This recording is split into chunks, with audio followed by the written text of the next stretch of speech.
Hi HCGers, it's me, Cheryl, HCG Berry Babe, and I'm coming to you from Purgatory. Now, if this offends you, me calling it that, let me know and I'll come up with something else. But nobody ever talks about that space between last injection or last dose and P3. I've asked some people about it and nobody has gotten back to me on it.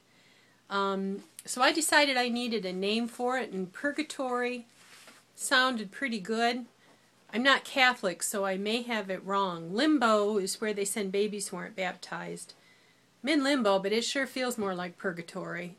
That has fire and stuff, doesn't it?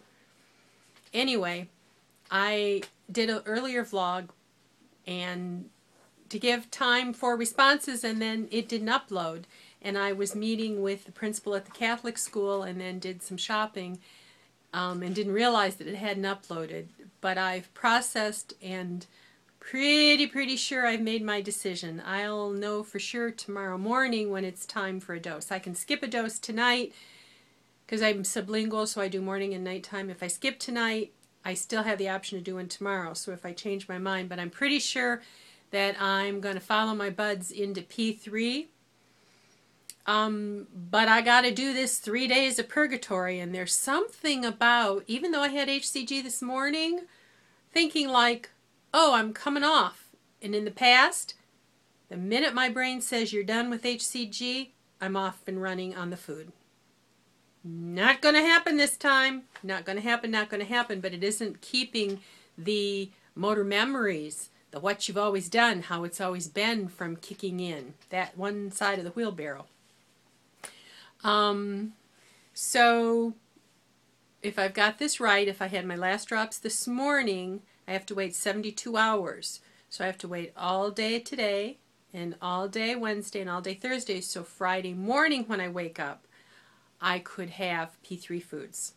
Am I correct? If I'm wrong, please let me know. I have noticed a shift. I went shopping after my appointment and shopping for some P3 things. I got some yogurt.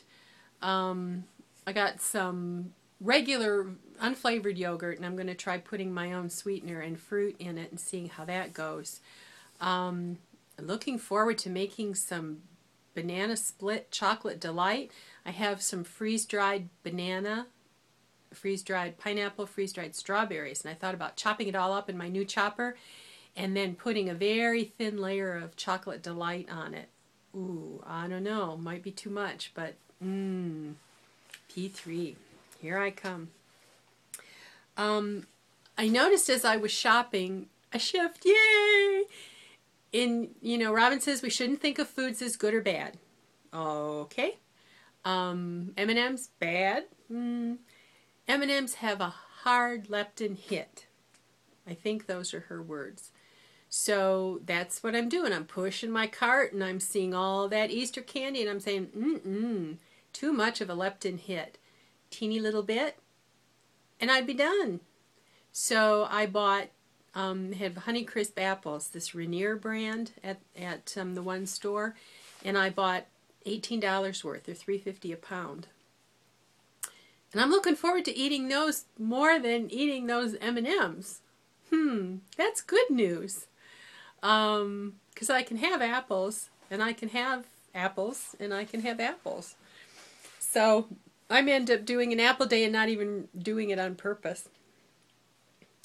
The interview went very well. It was an interview for a volunteer position. I have taught special ed at the elementary and middle school level for the last 11 years and am able to retire this summer and not doing well with my school principal, so I took this last year. I was able to get a voluntary layoff, and it was so nice to be able to sit with this young man and tell him my beliefs and give him examples of things that I've done with children that have worked and have him be so affirming and receptive.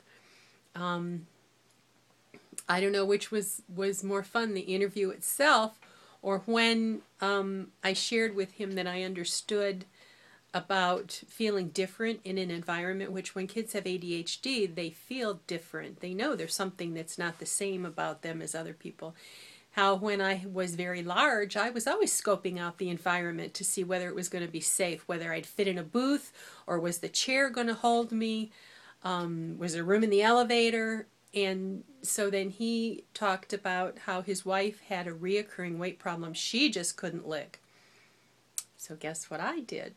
I said, "Oh, give me my business card back." And on the back I wrote, "Pounds and Inches PDF, Weight Loss Apocalypse, and YouTube."